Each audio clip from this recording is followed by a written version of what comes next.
Hi, I'm Angela Prentner-Smith, Managing Director of This Is Milk and founder of Neve Learning. And this is another episode of Angela Talks. And this time we're talking about, is it okay to say that? Specifically in relation to language around neurodiversity. So let me do a little bit of an introduction to what neurodiversity actually is.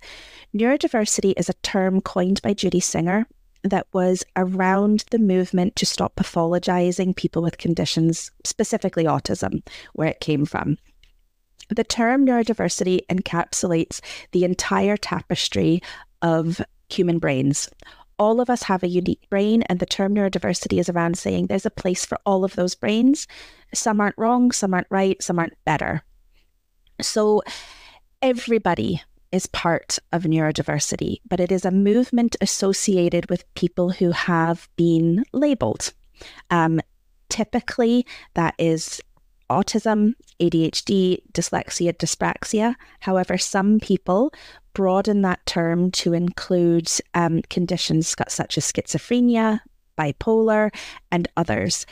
Now, there isn't a one definition for this. So it isn't wrong for a person to say schizophrenia is part of neurodiversity, because actually neurodiversity is that blanket term, means it's for everyone. Now, neurodivergent as a term is you have a condition that means you are different from the typical. Now, who is the typical? I don't know. And I mean, that's a problem in itself, is like, how are we defining typical? But it's generally the people on the edges of the bell curve in one way or another. And your neurodivergent conditions would be your ADHD, autism, dyspraxia, dyslexia, Tourette syndrome. Now, neurodivergent, it makes sense as a term. You're diverging from the normal. My personal view is I quite like it. It feels a little bit like counterculture. I like being divergent. However, there are people in the community that find this term quite offensive, because it's saying like it is making them bad or wrong. It's like, and Tony Lloyd, who I massively respect, CEO of ADHD Foundation, his view is you wouldn't say to somebody who is gay, they are sexually divergent. So why would you say that we are mentally divergent? So his particular context of it is that. So he will refer to himself as a neurodiverse person. Now, many people in the neurodiversity community don't agree with that language either, because a brain cannot be diverse. A brain can only represent diversity, or it can be divergent. Your brain is one entity, whereas diversity takes in all of the entities. It's like a person who is part of an ethnic minority can't say that they are ethnically diverse, because that doesn't make sense. You can only be one thing, right? You can't represent everyone. So the term doesn't necessarily make sense from a language perspective. However, many people do identify as neurodiverse. There's also terms that have come up like neurospicy, neurosparkly, which really to my mind is about trying to get to something that is less pathologizing, less negative, but also identifying with something that is a little bit unique.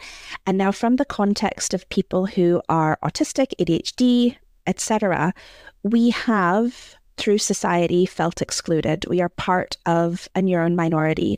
And in many ways, we don't know why we felt different until we've stumbled across this neurodiversity movement.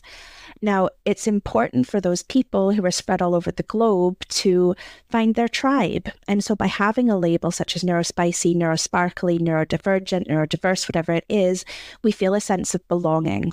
And to my mind, from an individual perspective, let people call themselves whatever the hell they want, right? It doesn't really matter.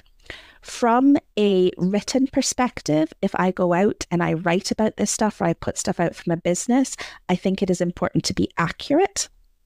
So I use neurodiversity in the context of neurodiversity takes in everyone. I use the term neurodivergent condition because it is explicit in what it does.